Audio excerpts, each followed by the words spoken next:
సమాజంలో రోజు రోజుకు మానవత్వం విలువలు మంట కలిసిపోతున్నాయి. కామాంధుల కామానికి అంతే లేకుండా పోతోంది. దీంతో అనేక మంది మహిళలు, బాలికలు బలైపోతున్నారు. వృద్ధులు, పసివాళ్లు అని కూడా చూడకుండా మృగాళ్లు మీద పడుతున్నారు. ఇప్పుడు ఖమ్మం జిల్లాలో ఒక మానసిక వికలాంగురాలిని కూడా ఒక దుర్మార్గుడు వదిలిపెట్టలేదు. హృదయ విదారకమైన ఈ ఘటన దుమ్ముగూడెంలో వెలుగు చూసింది. ఖమ్మం జిల్లా దుమ్ముగూడెంలోని ఓ మానసిక వికలాంగురాలిని ఆరోగ్యం బాగాలేదని కుటుంబ సభ్యులు ప్రాథమిక ఆరోగ్య కేంద్రానికి తీసుకువచ్చారు.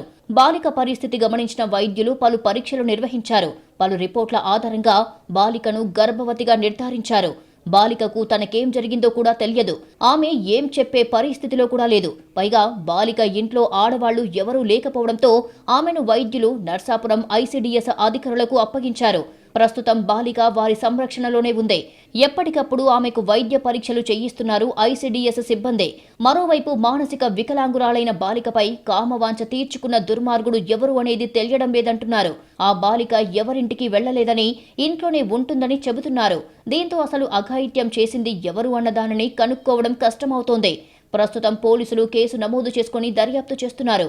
డాక్టర్ గారి ద్వారా ఒక ఇన్ఫర్మేషన్ అంటే ఒక అమ్మాయి గర్భిణి అనే విషయము చెప్పారు. అమ్మాయి మెంటలీ రిటైర్డ్ పర్సన్ అనమాట. ఆ అమ్మాయి 7th month అని ఆ రోజు చెప్పారు. తర్వాత స్కాన్ అవన్నీ చేయించడం అవన్నీ చేశాము. కాకపోతే ఇప్పుడు ఆ అమ్మాయి పరిస్థితి ఎలా ఉంది అని అంటే, ఆమె తన పనులు ఏమి కూడా తను చేసుకోలేని పరిస్థితి కంప్లీట్గా.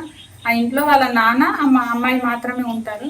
తల్లి లేదు. చిన్నప్పుడే ఆమెను వదిలేసి వెళ్ళిపోవడం జరిగింది. సో ఇప్పుడు ఏంటంటే ఆ అమ్మాయికి అట్లా ఎవరు చేశారు, ఏంటి ఇలా చేయడానికి గల కారణం ఏంటి అనేది మేము కూడా చుట్టుపక్కల అందరికి తెలుసుకున్నాము. ప్లస్ ఇప్పుడు కేసు ఒకటి ఫైల్ చేస్తున్నాము. ఖచ్చితంగా ఆ మృగాడు ఎవరో కనుక్కొని అతన్ని కఠినంగా శిక్షించాలని స్థానికులు డిమాండ్ చేస్తున్నారు.